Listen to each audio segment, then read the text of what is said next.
So today we're starting off at Disney California Adventure Park for all the updates in regards to the Food and Wine Festival, which starts today, and the Magic Band interactivity finally came to some of the Disney 100 merch, or not merch, but decorations that they had been talking about. So I brought my Magic Band, I got it all charged. So we're gonna try some of that and also head over to Disneyland later to check out some updates over there. All right, so we're here to try it out. Gonna wave my hand. Oh, it's vibrating, I can feel it.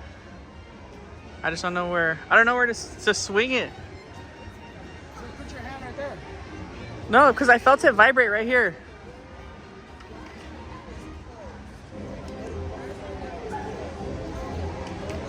That's gonna be like Disney World again, where you go like this.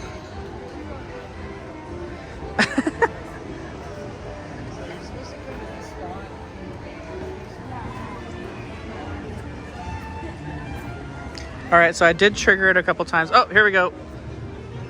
There it goes. So you gotta wait for it to vibrate first on your wrist, and then you move your arm in a circular motion. It triggers the music and makes it light up on the bottom. Obviously during the day you can't really see it. You can hear the music though, but there's a bunch of these and then the statues too, so we'll try some more later today.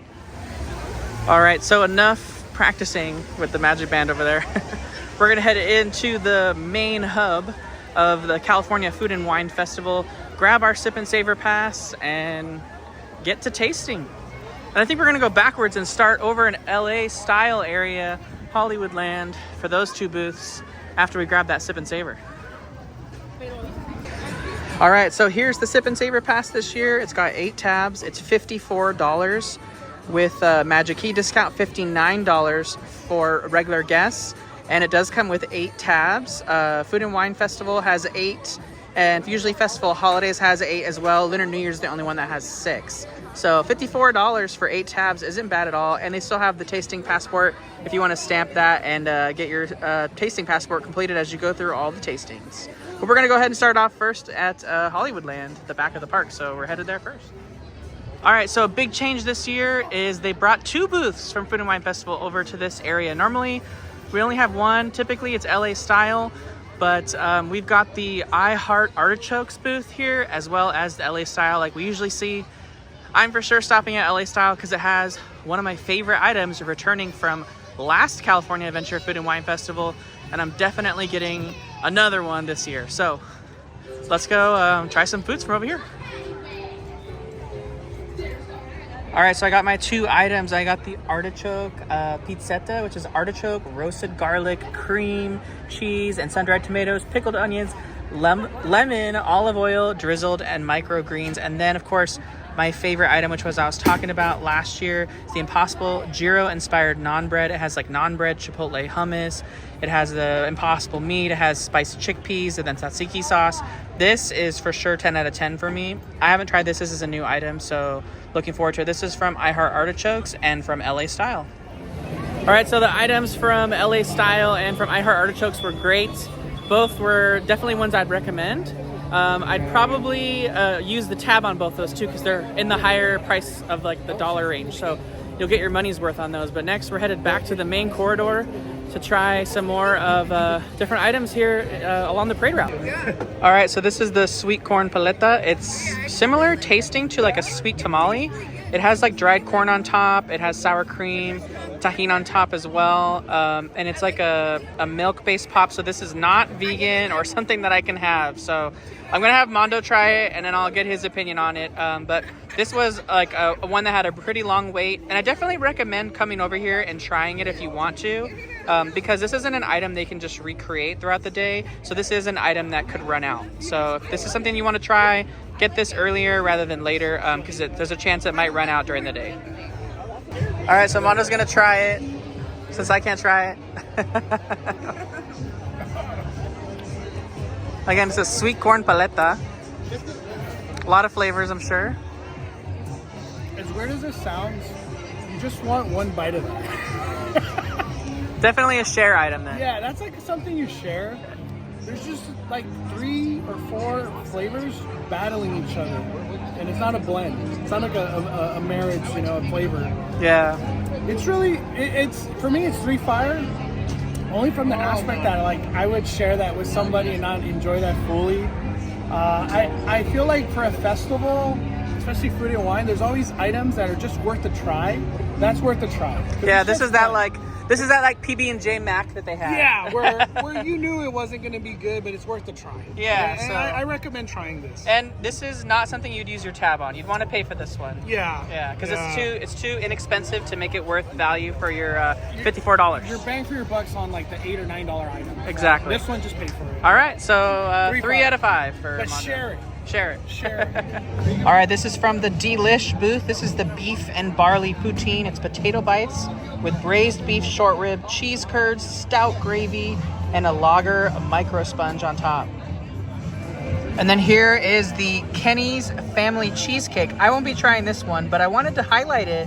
This is from the Berry Patch booth. I wanted to highlight it because this is actually named after Ken Potrock, here, the Disneyland president. This is actually a family recipe cheesecake that he had the Disneyland culinary team recreate from some of his younger days when his family used to own a restaurant. So the Kenny's Family Cheesecake over here at Berry Patch, that's actually from Ken Potrock. So that's a little fun fact for you guys. And then lastly, here's a look at the Blueberry Pancake Cold Brew, also from Berry Patch, where the pie or cheesecake's from.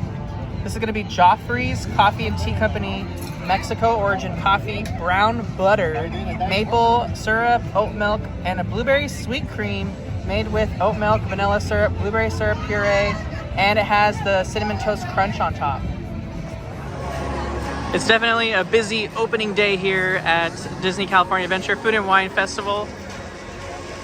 Probably not as busy as it's going to be tomorrow on a Saturday, but still busy nonetheless. I know I mentioned it already, but it is a packed opening day here at Food and Wine Festival. And they got some entertainment over here. It looks like the Jammin' Chefs moved their way this year over to the Paradise Pier area. Thank you all, and thank you, my crew. So you see, the most delicious discoveries come when everyone adds what they love to the recipe. We may all have different rhythms, but mix them up together, and it's kitchen sink occasion. Now go, enjoy, taste everything, because food, like life, is a celebration. All right, crew. Time to pack up and head back to headquarters. So I'm over here checking out the festival merchandise next to the Little Mermaid attraction. So let's see what we got. All right, so here's a look at some of the merchandise. The Minnie ears. We have the Spirit jersey. It says Amazingly Sweet. It's got Minnie Mouse on it and Carthay Circle. And then here's a look at the Corksicle. I always love these themed Corksicles they've got. It's kind of like a mint green color. And it says Food and Wine 2023. And here's a look at the button-up shirt. They always have like a Hawaiian-style button-up shirt. It has grapes on it, and they make little Mickeys. This is the Food and Wine shirt for 2023. And then someone look at the pins over here. The dude with the food. This one says, I only have pies for you. And then don't mess with the chef. And then they also have another Corksicle. This is the Corksicle tumbler. The dude with the food on it has Corksicle back here. And I didn't mention it earlier, but the Corksicle tumbler is $45, and the typical wine glass tumbler is $39.99.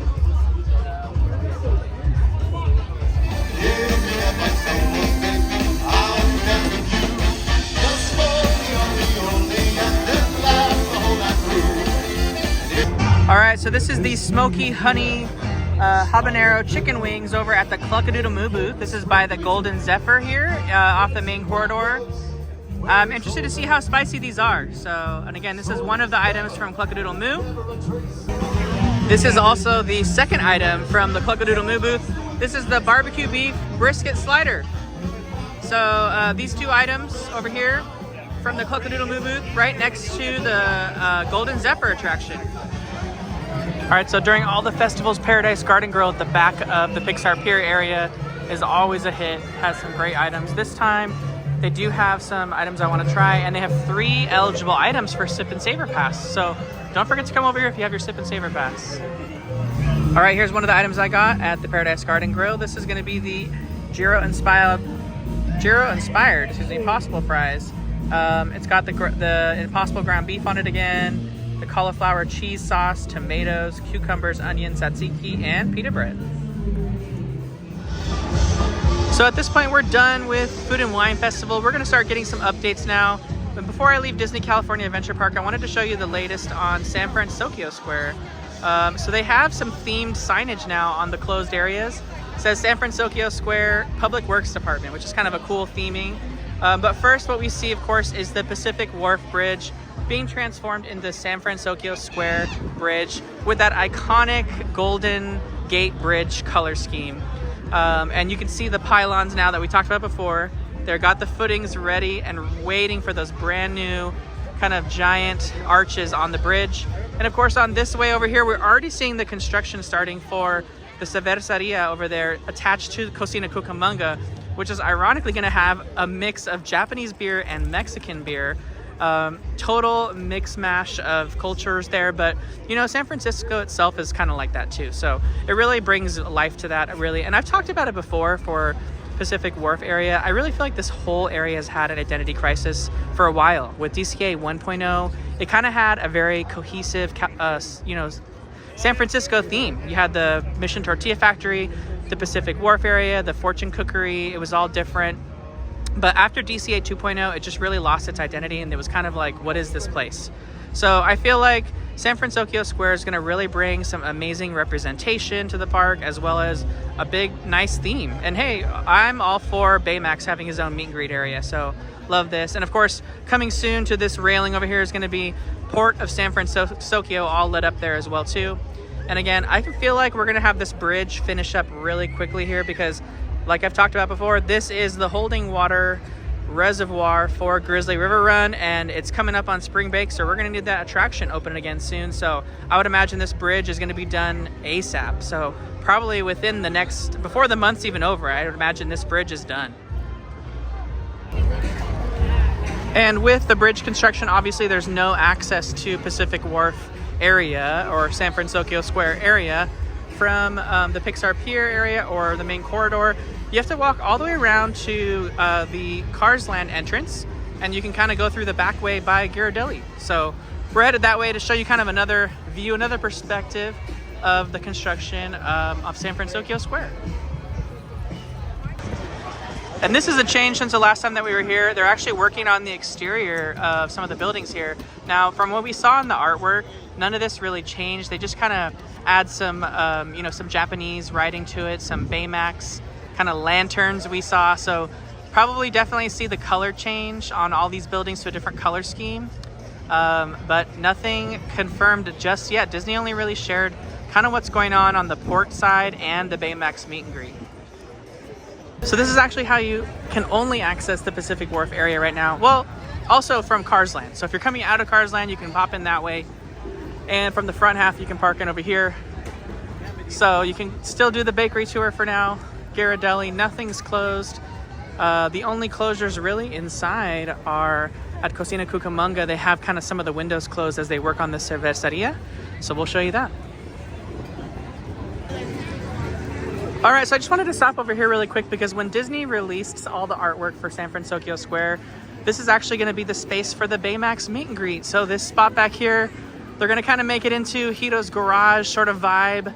This is where going to be Baymax. They're going to have Hito and maybe some other characters from Big Hero 6. Unfortunately, the Carl Strauss handcrafted beer cart, that Pacific Wharf distribution company, is actually going away. But they're going to make another beer location right over here. It's going to be the cerveceria attached to Cocina Cucamonga. So let's go check that out. And here's a look at some of the construction for the cerveceria over here. It's going to be this portion of San Francisco Square called Port of San Francisco. And you're going to find Mexican beer here, Japanese beer, and it's still Cocina Cucamonga restaurant. So there's going to be Mexican food as well. So even though the beer cart's going away, we're still going to have beer options and other food options over at the cerveceria side of Cocina Cucamonga. Lucky Fortune Cookery still here. Pacific Wharf Cafe is still here. Of course, we do believe that's going to go through a name change to the Lucky Cat Cafe, which is featured in the Big Hero 6 movie, but it was shown in the artwork, but Disney hasn't said anything about it yet. They still are saving some of the details. They said more would be coming. So we know we're getting new food, new drink offerings because they mentioned that, but we don't know what, and we don't know if any of the restaurants themselves are changing. And again, this location, Cocina Cucamonga, this did stay in the artwork, but in the artwork we couldn't see Lucky Fortune Cookery because it was too far back. And we didn't see anything about Rita's margaritas either. So some places in question, but we'll have to wait and see as the time goes on. But most importantly to note for this area, it's never going to close completely during its renovation. Disney mentioned it's going to stay open the entire time as they work on it. They're just going to close piece by piece. So we finally made it back over to Disneyland, and I'm going to head into Mickey's Toontown. I want to see if we can see the fountain, and actually we can. I can see it. They installed the fountain overnight this morning. And Walt Disney Imagineering social media posted a photo of it, and I can see it now. So the main marquee fountain right in front of the El Capitan Theater is now installed and ready to go. And I can see it. Let's get an up-close look at it.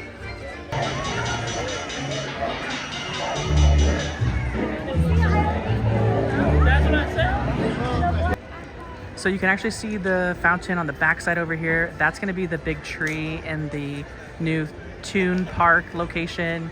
And then you can see over here the beginnings of Max's treehouse behind Goofy's house over here. All coming together. We're only a couple weeks away here from opening on March 19th. But let's take a look now at the construction over here for Cafe Daisy. So of course, this location used to be Daisy's Diner. We now know it's called Cafe Daisy. Disney just announced it this week, so they put the sign up after they announced it. This used to be Pluto's Doghouse. It looks like now it's probably going to be just an extension to Cafe Daisy. So my guess is they're probably going to do regular dining windows here, and then probably mobile order food pickup over here, something like that. And then of course we talked about this last time, but this is Daisy's apartment. She's probably going to be doing meet and greets outside this location, photos over here. Maybe they'll have something set up in front. She's never really had a spot to take photos in Toontown. She's always just taken photos with guests in front of Minnie's house. So we did get some new information about Cafe Daisy. It's going to serve pizza, but in a whole new way with flop over style pizza. So we saw views of that. I'm going to put some of those on the screen now so you can see what that looks like. But that's coming over here to Cafe Daisy, and then also over at Good Boy Market, which I'll show you next. So this location over here is going to be now known as Good Boy Grocers. It's going to be a food, snack, and also the stand where you get the now coveted picnic basket kit that they're going to be selling over here for, I think it's $38 or $36.99. It's going to be a full picnic kit so that you can enjoy a picnic on these new Toontown parks. But this used to be Goofy's Gas.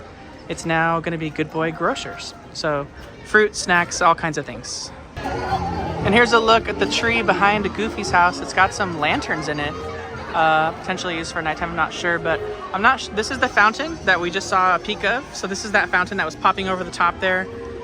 Minnie, is going to have water coming out of the canteen that she's holding. And I'm not sure if this is the tree that we were just looking at or not. Potentially. This doesn't have any lanterns in it. But we do know that this tree and this fountain are going to come to life at night with some sort of light up musical moment. The Imagineers did talk about that at D23 Expo. So not sure if this is the tree that's referenced in that photo with the lanterns in it, but we will have to see when the walls come down. So here's an update over here in New Orleans Square at the French Market. You can see the signage for French Market restaurant is gone, and the entire restaurant is covered in a scrim. As they reimagine the outside, we can see also too that all of the canopies that kind of connect this to the stage have also been removed. So really, this tree blocks so much of the restaurant, and in the footage that they showed of the right there in the front, there's really not all that much tree blocking anything. So I'm not sure if they're going to be cutting any of that away. But it is a change over here. There is a lot of work happening, and this opens this year. So they're going to be working fast on this as well, weather permitting, since a lot of construction over here has been delayed due to weather. And here's a look at the backside of the restaurant. They've got everything ripped out in there, all the banisters, all the canopies. This is where the beignets and mint julep bar is. So as we mentioned before in a previous update, you can still get those just down the street over there at the Royal Street Veranda. But yeah, there is a lot of construction already underway over here in French Market. Wow. We're kind of getting a unique exposed look over here at the Adventureland Treehouse. It is and has been windy, so they've removed actually all the tarps off of the scaffolding for safety, which has kind of given us a little bit of an exposed look. And there's definitely some major work going on up top. I'm still holding out hope that we're gonna have some Magic Band Plus interactivity up inside the treehouse, and you can see some of the new work right there.